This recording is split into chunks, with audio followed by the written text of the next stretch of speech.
Last Saturday started like any other. I was outside watering my tomato plants and trying to look like I enjoy yard work when my neighbor, Roger, strolled over with that glint in his eye he reserves for weird competitions.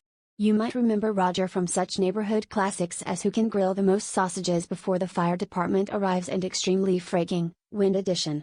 Anyway, this time, he challenged me to a Who Can Stay Silent the Longest contest.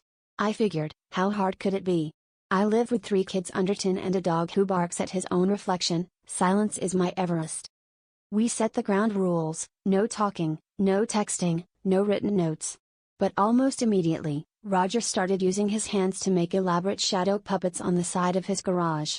Not to be outdone, I jumped in, and soon we were locked in a silent but intense interpretive shadow puppet conversation.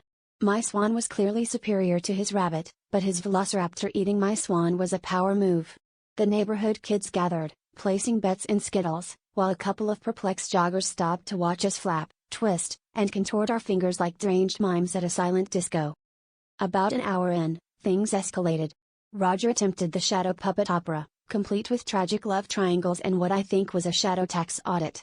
I retaliated with the entire Lord of the Rings trilogy in shadow puppet form, which earned a standing ovation from a group of local teens who should have been studying. Just as Roger was about to debut his magnum opus, a shadow puppet recreation of the moon landing, complete with a tiny flag, the sky darkened, and all the lights on the street flickered off.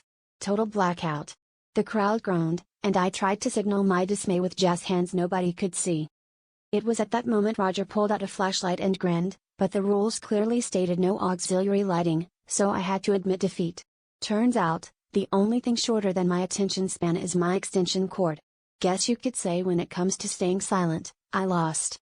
In the dark,